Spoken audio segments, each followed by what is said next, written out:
Bom dia, irmãos. Como a igreja de Deus está nessa manhã? Está todo mundo bem? Amém? Deus seja louvado. Deus é maravilhoso, né, irmão? Poder estarmos aqui mais uma vez reunidos. E eu só tenho a agradecer aí mais uma vez o convite, né? Irmão Raimundinho aí nos convidou mais uma vez. Obrigado, irmão Raimundo. Acho que você vai até abusar de me ver aqui na frente, né, irmão? Mas eu fico feliz, né? Para mim é um motivo de alegria poder compartilhar um pouquinho da palavra do Senhor. Afinal de contas, é o nosso alimento, é o nosso pão, né? É a palavra do Senhor. E hoje, nesse sábado missionário, primeiro sábado do mês de novembro, esse ano já está chegando ao final, né? Mas nós louvamos por estarmos aqui. E eu fico feliz também de ver uma igreja tão repleta, tão bonita, né? O povo de Deus, afinal de contas, o povo de Deus é um povo bonito, né? Um povo sábio, e Deus seja louvado por isso. E eu gostaria também de agradecer ao irmão Gardel, né? Por ter trazido um som muito bom para nós hoje, né? Deus, um irmão maravilhoso, também com a irmã Leila, né? Quando eu cheguei aqui, o som estava aqui já no jeito, né? A gente poder tocar aqui, fazer um louvor ao vivo. Então, para nós é um motivo de muita alegria, de saber que Deus tem pessoas tão especiais aqui, cuidando muito bem na casa dele. Deus seja louvado, vamos continuar orando por essa família. E eu gostaria de agradecer também ao irmão, né? Inclusive, eu estou aqui com uma lapela aqui, né? Que vai ser filmada aí a mensagem. Que Deus possa usá-lo, né? Abençoando o seu ministério, tá, meu irmão? Muito obrigado. Como é seu nome? Libane? Libane, irmão Libane, seja bem-vindo. Irmão é da igreja de Augustinópolis, né? O irmão já saudou ele, a igreja já saudou, mas mais uma vez, seja muito bem-vindo. Deus abençoe o senhor. Tá bom? Então, só o irmão Libane, mas todos os nossos irmãos que estão nos visitando essa manhã, que Deus possa ser abençoado e honrado com a sua presença aqui nessa manhã. Amém? Irmãos, vamos abrir nossas Bíblias, né? Já que hoje é um sábado missionário, obviamente a nossa mensagem vai ser voltada para esse lado do nosso grande id, né, do nosso grande objetivo como povo de Deus, que é pregar o Evangelho. Então nós vamos abrir nossas Bíblias nesse momento em 1 Coríntios, capítulo 9, 1 Coríntios, capítulo 9, versículo 16 e 17. 1 Coríntios, capítulo 9, versículo 16 e versículo 17.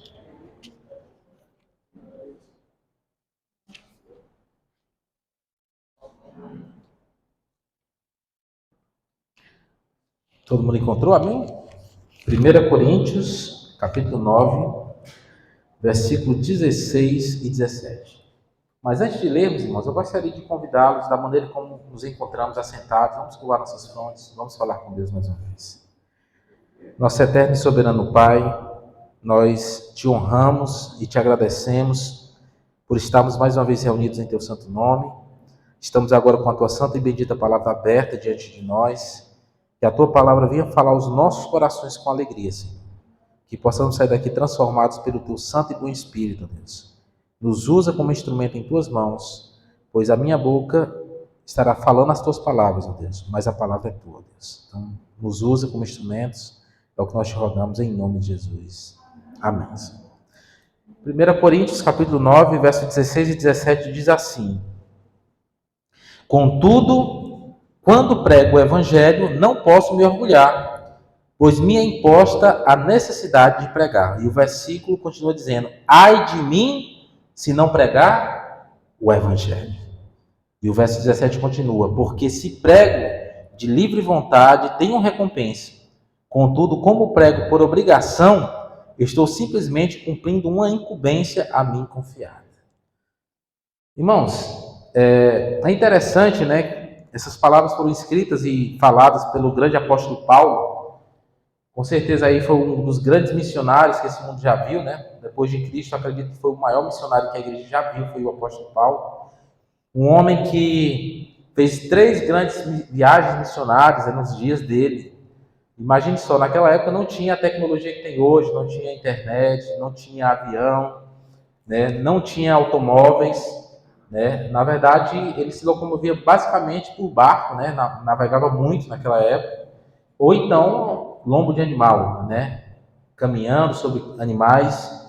E mesmo assim, Paulo ele pregou ali, né? No Oriente Médio ali, naquela região ali da Síria, naquela região ali do próprio Israel, né? Naquela parte de toda a Europa ali, Paulo foi um grande pregador ali do Evangelho. Não é à toa que ele é considerado na Bíblia como campeão do Evangelho. Mas veja que Paulo, irmãos, quando ele fala sobre a sua missão de pregar o Evangelho, Ele coloca não como uma faculdade. Veja que nós não somos facultados a pregar o evangelho. Não é algo que nós possamos escolher pregar ou deixar de pregar. Paulo coloca a pregação do evangelho como uma obrigação. E veja como ele coloca aí: ai de mim se eu não pregar o evangelho. Olha, irmãos, né? Que Deus tenha misericórdia de nós, né, irmãos? Que Deus tenha misericórdia, porque talvez nós não estamos cumprindo esse ide do Senhor da maneira como devíamos. E veja que Deus coloca para nós como uma obrigação de pregar o evangelho. Não é algo que eu devo escolher, que se eu vou ou não pregar. Hoje nós estávamos falando muito bem, né, sobre Jonas.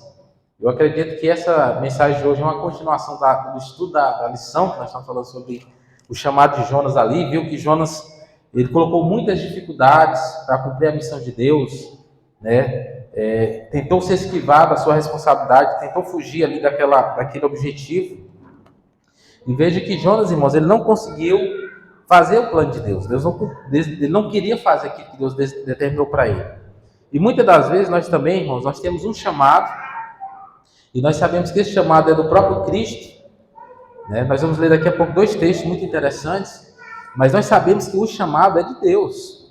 Não é do irmão Raimundo, não é da igreja, não é do pastor da igreja, não é da liderança do ministério pessoal. Esse chamado é de Deus. Então veja que, como o irmão bem colocou mais cedo aí, todo aquele que nasce no reino de Deus, ele nasce como um missionário. Ele nasce com uma missão a cumprir. Ele tem que ser testemunha, ele tem que levar essa mensagem adiante. Nós temos que proclamar aos 4 cantos da terra que Jesus está voltando, Jesus morreu por nós, Jesus é o nosso Salvador e um dia Ele voltará para nos buscar. Essa é a nossa mensagem, esse é o nosso cerne da nossa questão. E o próprio Cristo, irmãos, escreveu, se você olhar em Marcos, eu gostaria de convidá-los a abrir suas Bíblias nesse momento no Evangelho de Marcos, Marcos capítulo 16, do verso 14 ao 16, veja que esse chamado é do próprio Cristo. Não é à toa que Paulo falou que isso era algo obrigatório, era uma obrigação. No Evangelho de Marcos, no capítulo 16, no versículo 14 até o versículo 16, você percebe que Deus, então, Jesus, antes de ser levado para o céu, ele dá uma ordem à igreja.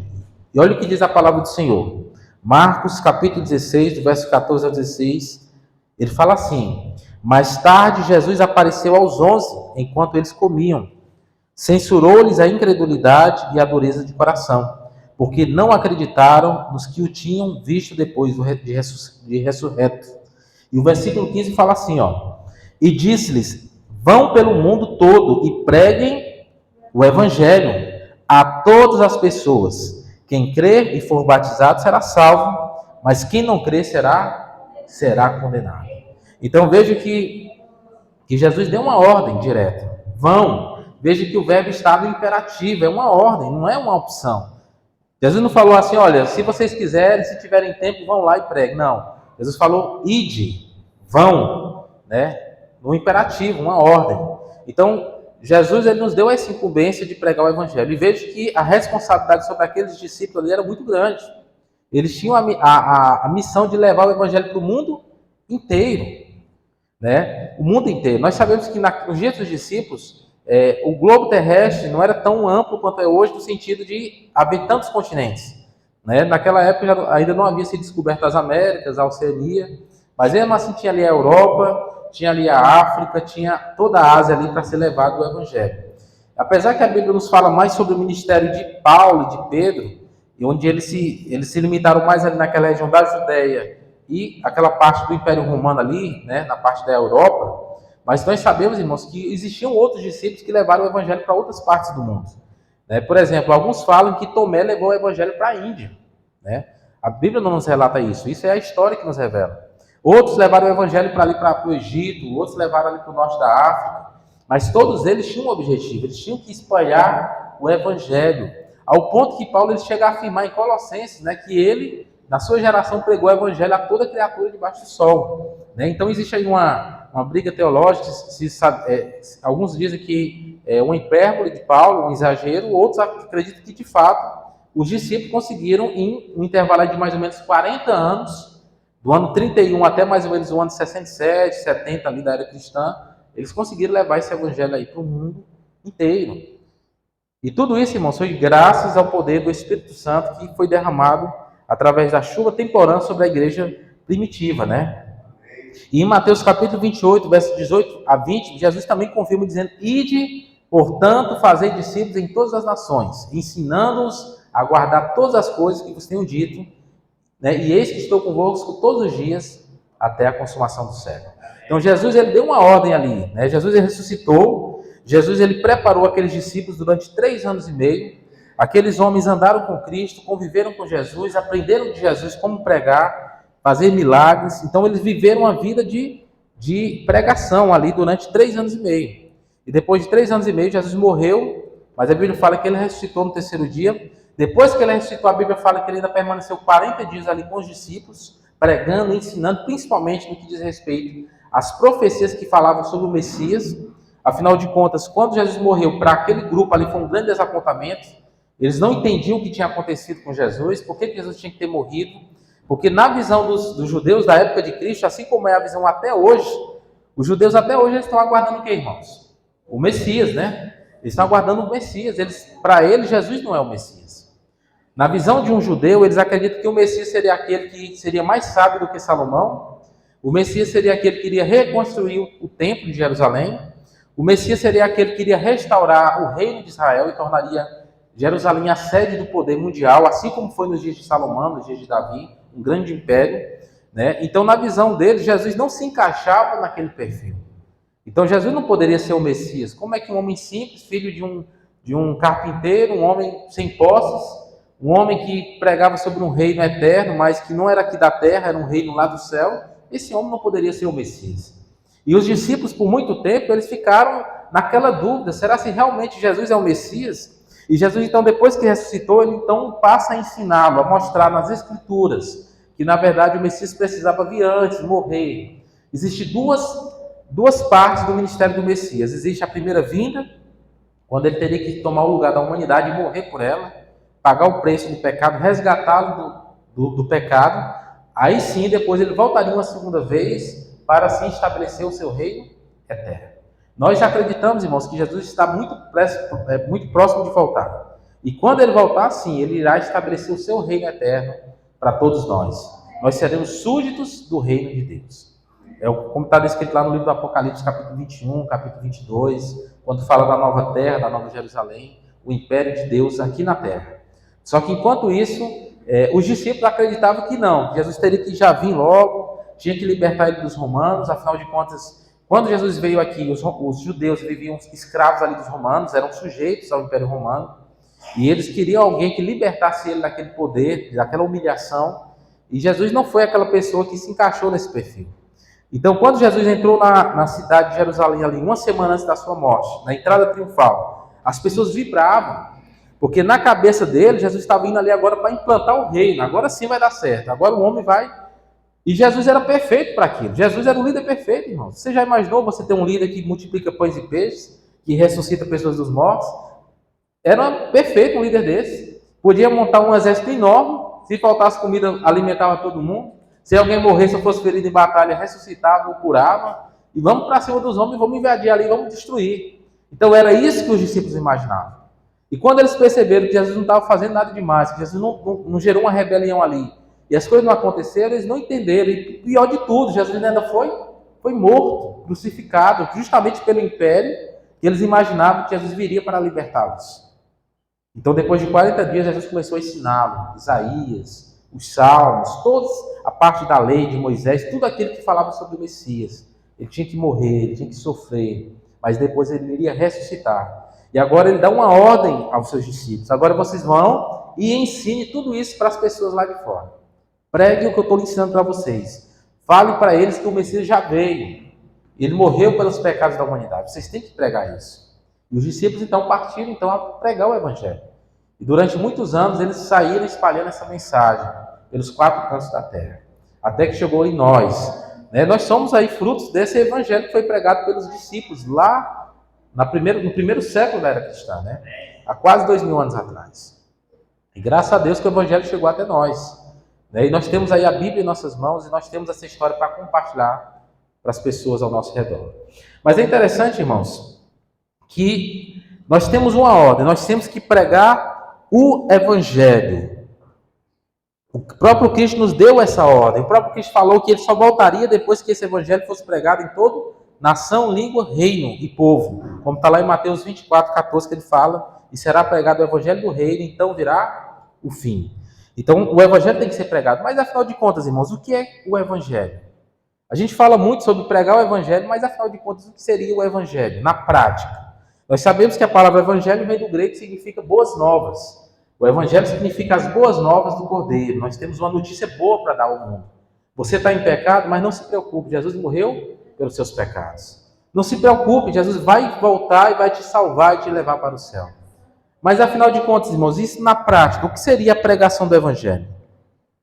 Esses dias eu estudando o Espírito de Profecia, eu me deparei com um texto muito interessante. Ele é um texto muito pequeno, uma frase bem pequena de Ellen White, que ela nos dá mais ou menos o que é ela nos dá, na verdade, o conceito do que é o Evangelho. E olha o que ela fala, isso está no livro Mensagens Escolhidas, volume 2, na página 108, ela fala assim: o Evangelho de Cristo é a lei exemplificada no caráter. Vocês entenderam? Eu vou repetir. O Evangelho de Cristo é a lei exemplificada em nosso caráter. Isso é o Evangelho de Cristo. Vocês entenderam? Então, quando a Bíblia fala que eu tenho que pregar o Evangelho, em outras palavras, eu tenho que ter a lei de Deus no meu caráter, exemplificada no meu caráter. Foi isso que Jesus fez quando esteve aqui.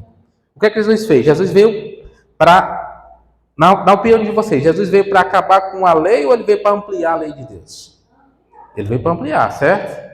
Tanto é que quando ele pregou o Sermão do Monte ali, para mim, tanto é que esse sermão é maravilhoso, é considerado o maior sermão que Cristo pregou, vale do capítulo 5 até o capítulo 7 de Mateus, o Sermão da Montanha. O Lucas também faz um resumo ali do sermão, mas Mateus ele vai além, ele fala todo o sermão ali, né? Você vê que ele vai ponto a ponto da lei. Ele fala assim, ó, você ouviu falar sobre o adultério, não adulterarás, mas eu vos digo, quem olhar para alguém com pensamento impuro já adulterou. Aí eu pergunto, irmão, Jesus veio para acabar com a lei ou ele veio para intensificar ainda mais a observância da lei? Ele veio para intensificar ainda mais. Jesus falou, olha, vocês ouviram falar, né? Não matarás, né? Não assassinarás, mas eu vos digo que se você odiar o seu irmão, você já cometeu esse pecado. Lá fala que nós temos que orar pelos nossos inimigos. Jesus veio para ampliar ainda mais o conceito do Evangelho. Então Jesus, em outras palavras, quando ele veio aqui, ele viveu a lei de Deus. Ele foi perfeito na observância da lei de Deus. Por quê? Porque ele vivia a lei de Deus. Ele amava o próximo, ele amava a Deus, ele ajudava o próximo, era uma pessoa que não tinha nenhuma falha de caráter, as pessoas não conseguiam encontrar um só defeito. Tanto é que os fariseus, durante todo o ministério, ficavam caçando ali uma brecha para tentar acusar Jesus, e eles nunca encontraram nada para acusar Jesus, porque Jesus não cometeu nenhum pecado. Então, o que Ellen White está falando é que, da mesma forma como a lei de Deus era ampliada no caráter de Cristo, ele espera que cada um dos seus filhos também tenha a lei de Deus em nosso caráter. É isso que Deus espera de nós. Olha a responsabilidade, né? Olha que o pregar o Evangelho vai muito além de simples palavras. Muitas das vezes, irmãos, nós falamos, mas não vivemos aquilo que falamos. E esse é o problema. Esse é o problema. É porque muitas das vezes, irmão, nós pregamos uma coisa que nós não vivemos. E quando nós pregamos uma coisa que não vivemos, irmão, nós não temos, vamos dizer assim, nós não temos moral. Nós não temos capacidade de cobrar nada. Nós não temos como falar. Porque as pessoas vão olhar para você e dizer assim, olha, você fala isso, mas você não vive isso. Será que eu posso chegar no meu vizinho e falar assim, não adultere? Será que meu pensamento está puro o suficiente para dizer que você não deve adulterar? Sendo que talvez o meu pensamento está impuro o suficiente para estar cometendo um pecado, porque Jesus falou que se eu penso de maneira impura, eu já estou cometendo adultério. Então, olha o peso da responsabilidade que Jesus joga sobre nós. Eu vejo que Jesus veio trazer espada mesmo. A Bíblia fala que Jesus não veio trazer paz, ele trouxe o quê? Espada, divisão. É pai contra filho, é filho contra pai. Porque muitas das vezes, irmãos, para a gente ouvir o Evangelho de Cristo, a gente muitas vezes tem uma luta interna. É uma luta muito forte.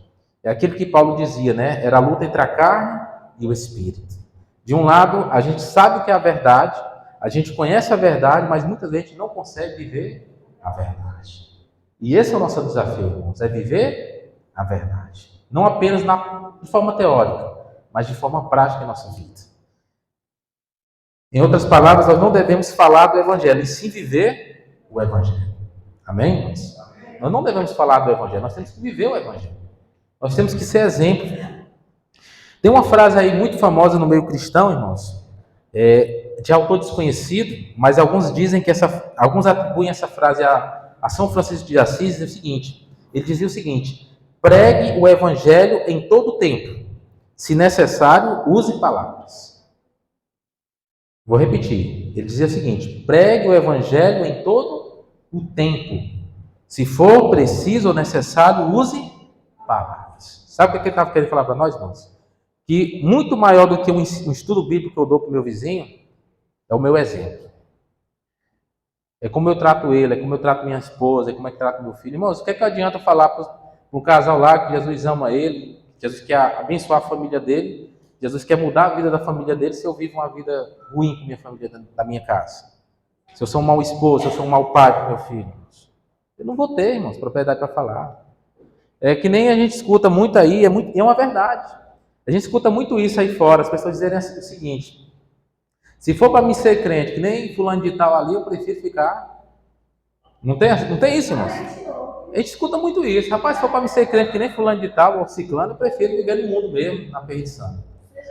Apesar que essas pessoas que falam isso, elas também estão cometendo um pecado. Sabe por quê? Porque a Bíblia fala que nós devemos olhar para quem? Para Cristo. Ele é que é o autor e consumador da nossa fé. Não é o irmão A ou o irmão B que é o... Eu não tenho que olhar, irmão, para o pastor, nem para o primeiro ancião da igreja, nem para o diretor missionário da igreja. Não, irmãos. O nosso foco é Jesus. É justamente. Exatamente. Exato.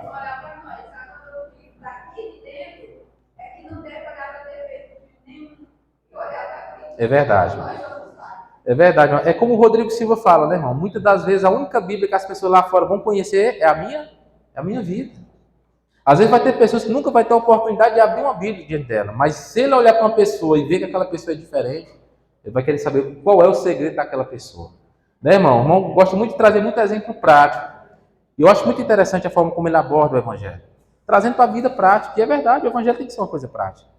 Né, irmãos? Quantas vezes a gente fala que servimos Jesus, mas andamos cabisbaixo. Falamos que temos fé em Deus, mas na primeira dificuldade a gente começa a molestar, começa a se zangar com o mundo, querer ficar chateado com Deus. Eu sou dessa forma, irmãos. Eu confesso, irmãos, que eu preciso melhorar muito esse ponto, de ter mais paciência, de ter mais perseverança. Às vezes, quando começa o negócio a apertar, minha esposa me conhece. Não tem ninguém pessoa no mundo que conhece melhor o marido do que a esposa, né? Quem convive com a gente é elas. Então, minha esposa me conhece. Às vezes eu tenho esse lado um pouco de querer resolver as coisas, e quando as coisas parecem que não andam direito, quando as coisas fogem um pouco do controle, você já começa a ficar chateado com Deus. Mas Deus espera, irmãos, que a gente tenhamos uma fé firme. Mesmo na dificuldade, mesmo na tribulação, que a gente permaneça firme, né? Na convicção de que Ele está guiando a nossa vida. É verdade. Eu concordo com a senhora, é verdade. Uns dizem que um homem sem uma mulher é aleijado, né? E é verdade. É verdade. Graças a Deus, Deus colocou uma pessoa maravilhosa na minha vida, né? Deus seja louvado por isso, amém? E os jovens que ainda não casaram, irmãos, o convite que eu dou para vocês, casem. Mas procure a pessoa que pensa como você, tá? E é bênção, né? A gente sabe que o casamento é uma bênção, né? Muitos irmãos aqui casados que a gente conhece, pessoas abençoadas, esposas abençoadas, maridos abençoados. É isso que Deus espera de nós. Famílias felizes, né? É isso que Deus tem para nós, na verdade. Então, irmãos, muitas das vezes eu fico me perguntando o que está acontecendo com a gente como igreja. Sabe, o irmão colocou muito bem colocado, às vezes a gente prega um ano e não salva uma pessoa, né, irmão? E talvez a gente pense que o culpado somos nós, né? Será se eu fiz errado alguma coisa aqui? Mas é como o irmão colocou, muitas das vezes, irmão, nós somos apenas semeadores, né? Jesus, quando ele nos deu a parábola do semeador, ele deixa bem claro, né, que sementes são lançadas. Umas caem em pedra, outras caem no meio de espinhos, outra cai em terreno fértil, produz. Outros caem ali no meio do caminho, os pássaros vão lá e comem, né? E não produz, não germina. Então, muitas das vezes, nós temos muita preocupação em querer salvar pessoas, sendo que essa preocupação não é nossa. A nossa preocupação na verdade, é levar o Evangelho, é levar a verdade para as pessoas, é viver o Evangelho na nossa vida. Porque, com certeza, irmão, no momento certo, Deus vai tocar o coração daquela pessoa. Sabe, irmão, quantas pessoas aí escutou um estudo bíblico, passaram-se anos e anos sem tomar uma decisão. Mas talvez naquele momento exato, talvez no momento de maior dificuldade na vida daquela pessoa, no momento de maior tristeza, aquela pessoa toma uma decisão ao lado de Cristo. Então não se preocupe, irmão, se o seu estudo bíblico não deu certo, se alguém não recebeu. Eu fiz esse dia uma classe bíblica lá no escritório onde eu trabalho. 7 pessoas, 8 pessoas, 3, 5, dava essa média, 5. Né? Eu fiz até um desafio lá, olha, quem participar de todos eu vou dar uma Bíblia no final, para ver se atraiu o povo, né? E teve 3 que conseguiram, né? Teve 3 pessoas que assistiram às 18 lições, né? Graças a Deus. Agora eu pergunto para vocês, quantos se batizaram? Nenhum. Aí você pergunta, você está preocupado? Nem um pouco. O meu papel eu fiz, eu levei a mensagem. E eu sei que Deus, no momento certo, vai oportunizar. Mas Deus é tão bom que teve um que Jesus chegou para mim e falou, doutor, não, ele toma, né? Ele é um jovem e tal. E ele falou, olha, eu gosto de tomar, mas já tomei a decisão que eu vou diminuir com a bebida, e eu vou voltar para a igreja. Estudou na escola adventista lá de Imperatriz. Né? O ensino fundamental dele todinho. Conhece a mensagem, já foi adventista. Hoje está afastado. E eu oro muito por ele, não apenas por ele, mas por todos aqueles que eu levei a mensagem. Mas sabe que o meu maior medo, irmãos, é pisar na bola na frente deles. Porque se eu pisar na bola, ele vai falar assim, rapaz, aquele irmão ali é fajuto. Aquele irmão ali, aquilo ali não vale a pena não, né? Irmãos, a gente tem um desafio muito grande. Irmãos.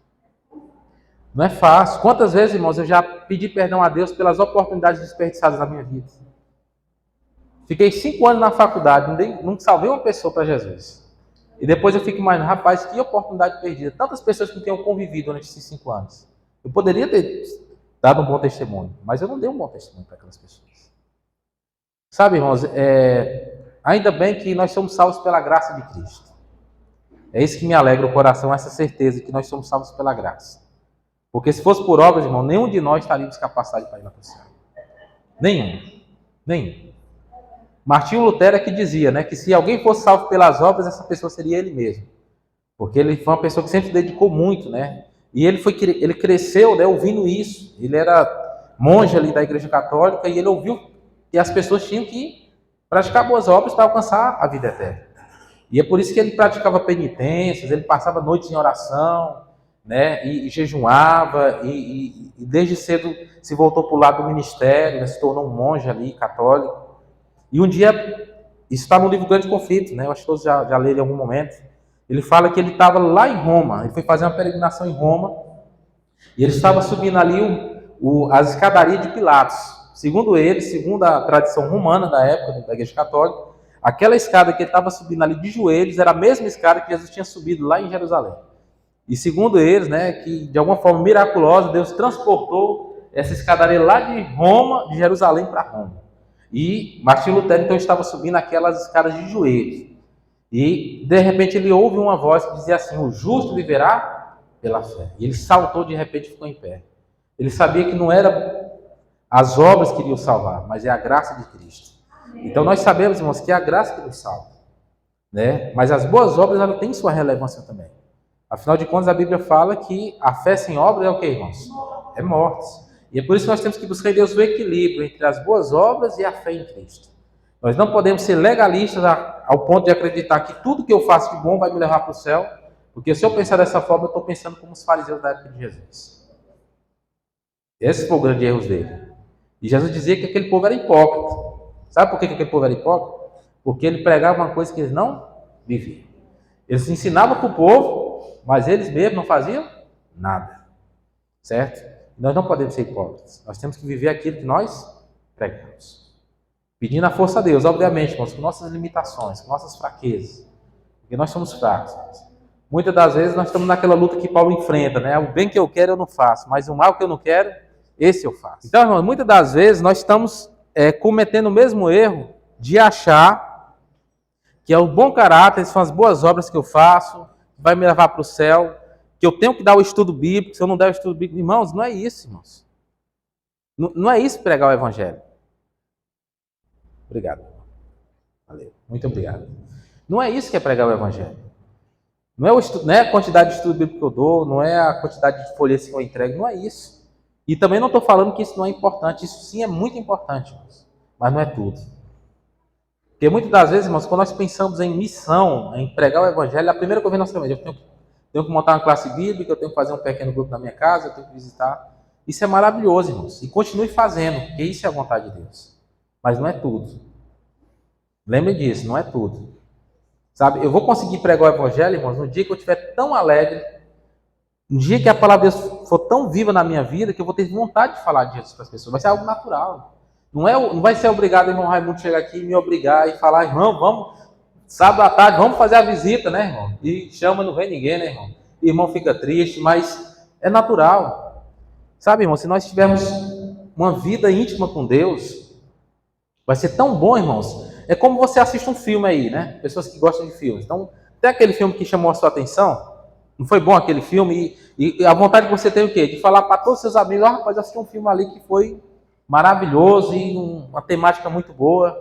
E você tem desejo de falar. Ou então aquela música que você ouve e achou muito bonita, e você fala, eu escutei uma música muito bonita. É isso que Deus espera de nós. Ele quer que você chegue até as suas pessoas e fale assim, rapaz, eu descobri um amigo ali. Pensa numa pessoa gente boa. Aí você fala de Jesus para aquela pessoa. De forma natural.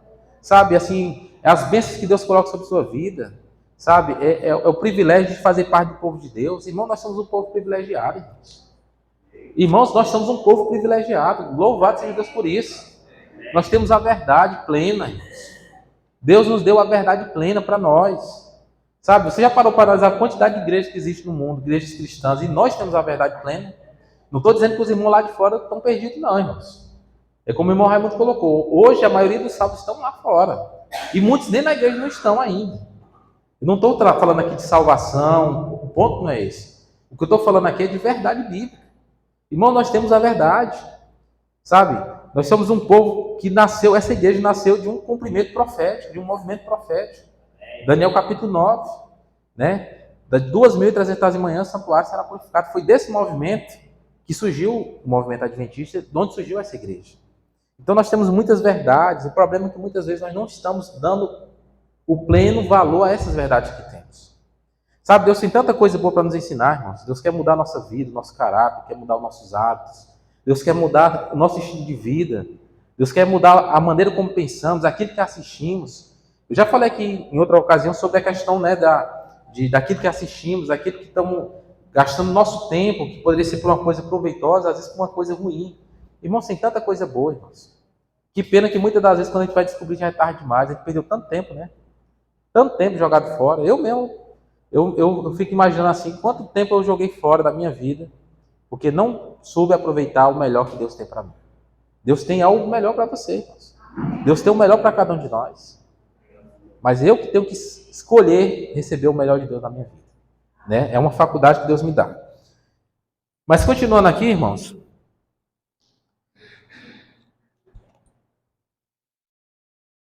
E muitas das vezes, irmãos, eu fico me perguntando, às vezes eu fico triste, né, quando a gente vê assim nossas igrejas às vezes vazias, né, às vezes no culto missionário, a gente vê poucas pessoas. E eu fico me perguntando, irmão, será se realmente nós vamos conseguir terminar essa obra? Às vezes, na minha incredulidade, irmãos, eu confesso que eu fico imaginando até quando nós vamos ter que ir adiante para levar esse evangelho no mundo inteiro. Já afinal de contas, Jesus não falou que nós temos que pregar o evangelho no mundo inteiro para ele voltar? Né? Apesar que, louvado seja Deus, porque nós somos uma igreja muito bem representada, nós temos aí mais de 200 países no mundo. Então, hoje nós somos uma das instituições mais bem representadas no mundo, se não a mais, né? Estamos aí a mais de 200 nações ao redor do planeta. Mas mesmo assim, irmãos, eu fico me perguntando, será se quanto próximo estamos de cumprir essa missão? Será se na nossa geração nós vamos terminar? Será se meu filho vai ter que terminar, os meus netos? Mas quando eu me deparo com um texto da Bíblia, irmãos, uma profecia na verdade, isso enche meu coração de alegria. Essa incredulidade meio que desaparece. Eu gostaria de convidá-los a abrir sua Bíblia em Apocalipse capítulo 18, versículo 1, irmãos. Quando eu vejo esse texto aqui, irmãos, esse texto enche meu coração de alegria. É uma promessa de Deus. E a gente sabe que o nosso Deus, irmãos, é um Deus que cumpre aquilo que Ele promete. Não existe nada que Ele prometeu que não foi cumprido. Aquilo que não se cumpriu ainda, mas vai ser cumprido, porque Ele é um Deus de promessas. É um Deus de verdades. E no Apocalipse capítulo 18, versículo 1, nós vimos uma grande profecia aí, irmãos.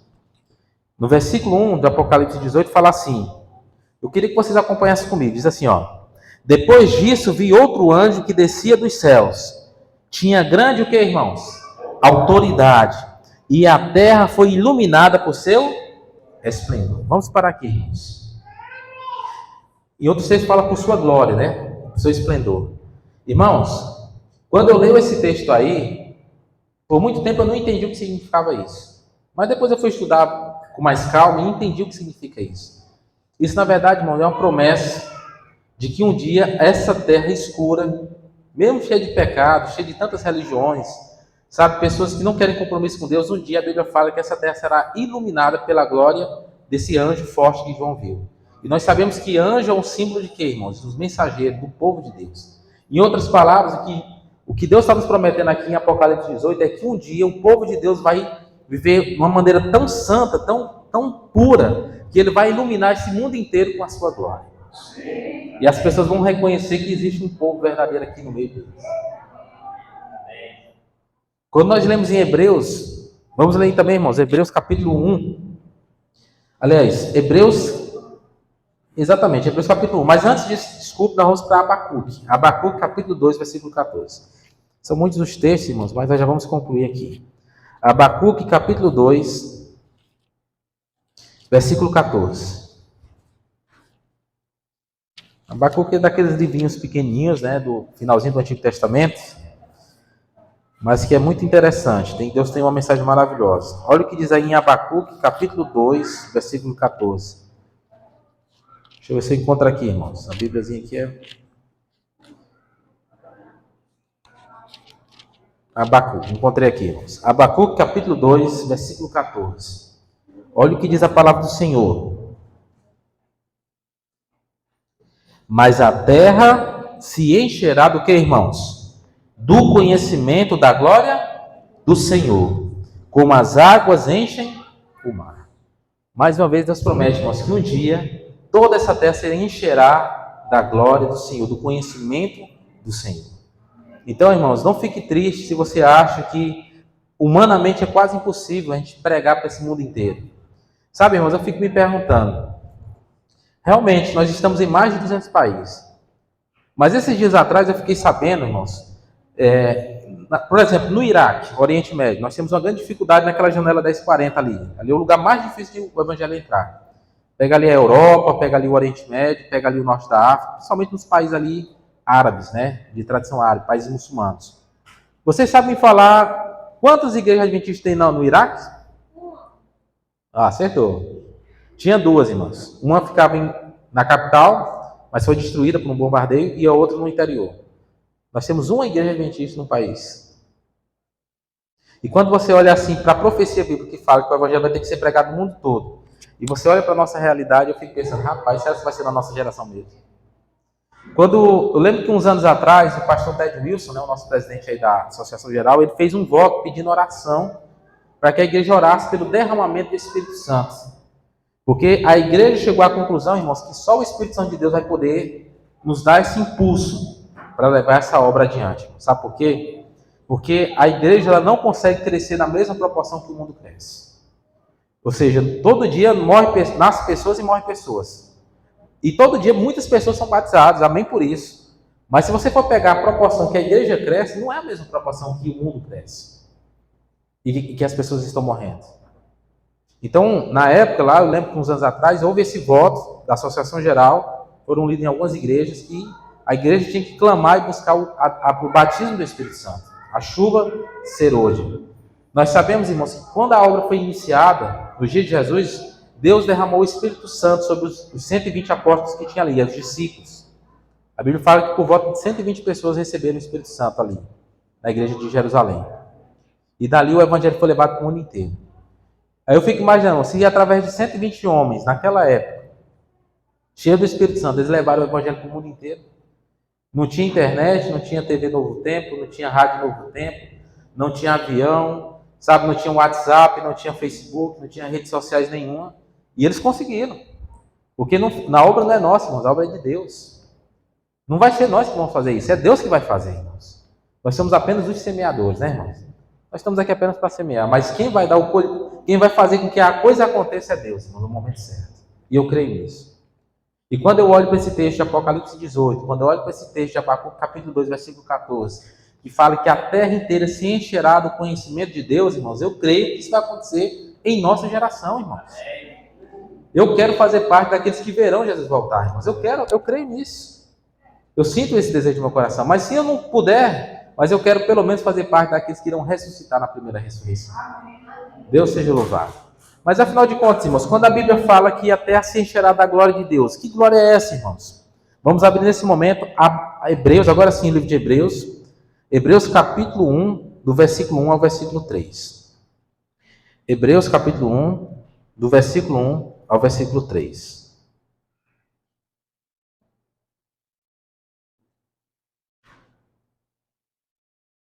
Hebreus capítulo 1, do versículo 1 ao versículo 3. Nós vamos ler bem aqui, ó. Havendo Deus antigamente falado muitas vezes e de muitas maneiras aos pais pelos profetas, versículo 2, nestes últimos dias a nós nos falou pelo Filho, a quem constituiu o herdeiro de todas as coisas e por quem fez também o mundo. Agora vamos ler o versículo 3, irmãos, é o mais interessante de todos. Sendo ele o que, irmãos? O resplendor da sua... Cristo era o resplendor do que, irmãos? Da glória de Deus. E a expressa imagem do seu ser. E sustentando todas as coisas pela palavra do seu poder, havendo ele mesmo feito a purificação dos pecados, assentou-se à direita da majestade nas alturas. Amém? Então, irmãos, veja que a Bíblia fala que Jesus era o quê? Era o esplendor da glória de Deus. Sabe por que Jesus era o esplendor da glória de Deus, irmãos? Porque Jesus era aquele que tinha um caráter de Deus. E vocês lembram que eu falei agora há pouco do conceito? O que é conceito de evangelho? É a lei de Deus exemplificada no caráter. Isso é o evangelho eterno, verdadeiro, genuíno. Exatamente, irmãos. Deus sabe o que Deus mais deseja de nós, irmãos? Ele quer restaurar a imagem de Deus em nós. Deus, quando Ele nos criou perfeito. E o que foi que nos afastou dessa perfeição, irmãos? O pecado. Então, aquele homem, Adão e Eva, que eram perfeitos, eles tiveram seu caráter desfigurado, moralmente desfigurado pelo pecado. E nós somos essa geração de pessoas que tiveram seus caráteres moralmente desfigurados pelo pecado. E sabe o que foi a obra de Jesus aqui na Terra? Não apenas morrer por nós, irmãos. Mas uma das principais obras de Cristo, além de morrer por nós, foi restaurar em nós o caráter de Deus. Deus, Ele quer restaurar o nosso caráter, cada um de nós, irmãos, a imagem e semelhança do caráter de Deus. Aí você fala, mas é impossível, irmãos. Mas o que é que diz a palavra de Deus? Posso todas as coisas naquele? A Bíblia fala que eu posso tudo, irmãos. Mesmo aquilo que eu acho que é impossível. Às vezes, olhando para mim, eu acho que é impossível. Irmão, eu não consigo me ver uma pessoa perfeita, de caráter perfeito, semelhante a Jesus. Eu não consigo me imaginar ter a lei de Deus exemplificada no meu caráter, como diz Ellen White, que o Evangelho é a lei de Deus exemplificada no caráter. Às vezes eu não consigo imaginar dessa forma. Mas eu sei que o Deus que eu sirvo, Ele é maior do que as minhas imperfeições. Eu sei que o Deus que eu sirvo, irmãos, pode todas as coisas. É uma promessa de Deus. E Deus, Ele quer transformar o nosso caráter, irmão. Ele quer nos tornar semelhantes a Ele. E é justamente assim que Ele vai inundar esse mundo de conhecimento. Sabe por quê, irmãos? Porque quando Deus derramar chuva serôdia sobre o povo dele, Deus terá um batalhão, irmãos, um batalhão imenso de pessoas que estarão refletindo o puro e perfeito caráter de Cristo. Aí as pessoas vão ver e vão dizer assim, aquilo ali é um verdadeiro filho de Deus. Deus vai transformar o nosso coração, o nosso caráter. Deus, Ele quer nos transformar.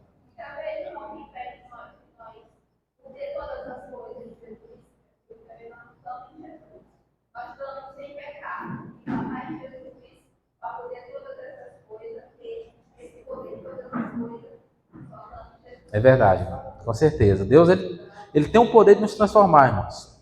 Qualquer ser humano. Porque quando eu olho para o Antigo Testamento e vejo o exemplo de Daniel, um homem... Sabe, eu olho para Daniel e fico encabulado. Como é que a gente consegue chegar num patamar daquele, né? Daniel, a Bíblia fala que o homem ele era tão próximo de Deus que os homens ficaram olhando, observando o que é que eles vão... Um erro ali, um deslize, para ele poder acusar ele perante o rei e não encontrar nada, irmãos. Irmãos, será se fosse nós, será se o pessoal ia encontrar alguma coisa? Eu tenho até vergonha se fosse eu, irmão. Ia encontrar era muitos, não era só uma não, era muitos. Quando a gente olha, por exemplo, a vida de Jó, irmãos, a Bíblia fala que Jó era um homem íntegro, reto e se desviava do mal. Deus chamou Satanás e falou aqui, ó, vem cá, Satanás, ó meu servo Jó aqui, ó. Esse aqui. Irmãos, para Deus mostrar Jó para Satanás, irmão, é porque Jó era um homem íntegro. Porque Satanás sabe tudo da nossa vida. Tu acha que se Deus tivesse falado isso talvez de mim para Satanás, ele, rapaz, isso aí, esse daí tá morto. Sabe, irmãos? Então, quando eu olho para a vida de Jó, quando eu olho para a vida de Daniel, quando eu olho para a vida de José, obviamente, irmãos, nós sabemos que a santificação é uma obra individual e nem todos iremos alcançar talvez esse nível de espiritualidade. Tá? Esse é o ponto. Quando nós lemos a parábola do semeador, você vai ver que lá fala que a semente que foi lançada na terra boa, umas produziu por 30, não fala lá? Umas produziu 30, uma produziu 70, outra 100. Ou seja, então significa dizer que nem sempre a santificação é igual. Existe nível de santificação. Talvez eu não posso, por exemplo, comparar Daniel a Davi. Eu não posso comparar, por exemplo, José do Egito ou a um outro, a Sansão, por exemplo. Sansão, eu acho que dos salvos era o mais não cega da Sansão, né? O irmão até falou uma vez aqui sobre Sansão, né? Sansão foi no último momento ali que Deus teve que salvar ele, porque o homem era nó cego, o homem era torto, né? Deus queria ensinar o caminho para ele, mas ele sempre se desviava. Então, irmãos, a gente sabe que existem níveis de santificação. Talvez uns vão conseguir alcançar um nível maior do que outros. Mas todos nós um dia teremos que andar por essa avenida chamada Avenida da Santificação, para a gente poder chegar lá no final dela. Não é verdade? Lá não tem um caminhozinho estreito que lá fala, né? Nós somos justificados pela fé em Cristo Jesus, mas quando nós somos justificados, Deus espera que nós andemos pelo caminho da santificação, para lá no final do caminho nós chegarmos no último etapa da vida cristã, que é a glorificação. Essa Jesus vai nos dar quando Ele voltar. Ele vai nos transformar. O nosso corpo. Mas o nosso caráter, irmão, ele precisa começar a ser transformado aqui. Lá no céu, Jesus não vai transformar o caráter de ninguém. Ele mais fala isso. Tem muitos trechos. Eu poderia trazer dezenas. Tem muitos. O caráter é uma obra que tem que começar aqui na terra. É aqui que começa. É mudando nossos hábitos, nossos gostos. Mas quem é que vai mudar isso? Não sou eu mesmo? Não, é Deus. Por nós mesmos, irmão, nós não temos capacidade de nada.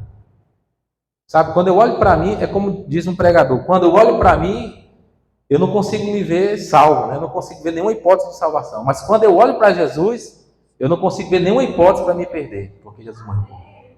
Então olhe para Cristo, irmãos. Ele é a nossa referência.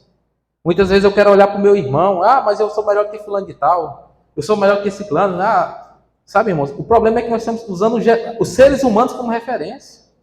A nossa referência é Deus, irmãos. Ele é o nosso ideal. Ele é o nosso padrão. Jesus é o nosso padrão. É Ele que eu tenho que observar, irmãos. Não é falar assim, o que o pastor faria? Não, é o que Jesus faria se estivesse no meu lugar. É Ele que é a minha referência. Amém, irmão.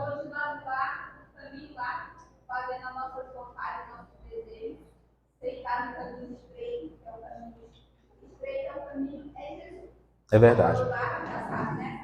É verdade. Que Deus tenha misericórdia de nós, né, irmãos? Que Deus nos ajude a caminhar por esse caminho. Que Deus possa nos abençoar, irmãos. Que Deus esteja conosco. Eu queria então terminar aqui com um texto de Ellen White, do Espírito de Profecia, falando justamente sobre essa questão da personalidade de Deus. Desse texto que nós acabamos de ler aqui. Esse texto está escrito no Manuscritos 24, de 1891. Ellen White fala assim, irmãos. Ele, Cristo, apresentava Deus não como uma essência que permeia a natureza, mas como um Deus que tem personalidade. Cristo era a expressa imagem da pessoa do Pai. Ele veio ao nosso mundo para restaurar no ser humano a imagem moral de Deus, a fim de que o homem, embora caído, pudesse, por meio da obediência aos mandamentos de Deus, receber a estampa da imagem e do caráter divino, sendo adornado com a beleza da formosura divina. Amém? Então Jesus veio para expressar em nós o que, irmãos? O caráter de Deus. Que Deus possa nos abençoar, irmãos. Que Deus esteja conosco. E que a cada dia nós possamos caminhar e trilhar por esse caminho estreitinho, irmãos, difícil.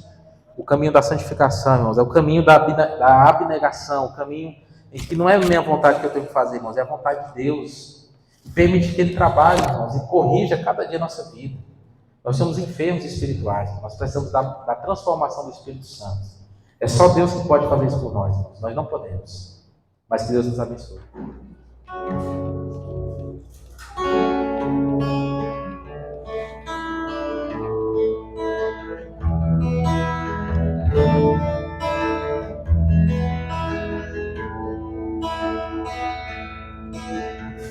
Tem dias que nem sei dizer, não tenho motivação.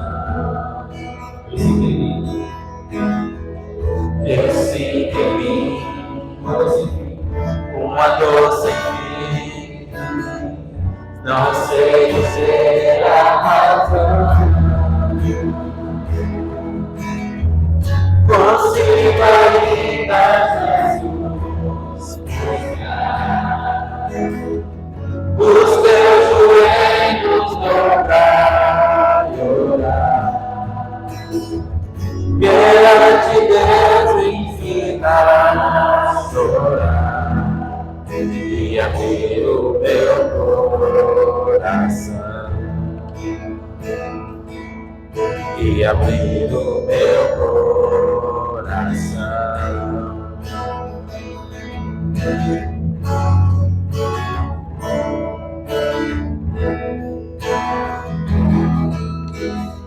Já posso ver o sol brilhar, o vento faz vem soprar, sem estudar, irei sair e meu Jesus vou falar. Sou mensageiro do Rei, Senhor. Sou testemunha do seu amor. Ao mundo inteiro proclamar que Jesus vai aqui voltar. Que Jesus vai aqui voltar. Sou mensageiro do Rei, Senhor. Sou testemunha do seu amor. Ao mundo inteiro vou proclamar que Jesus vai aqui voltar, que Jesus vai aqui voltar.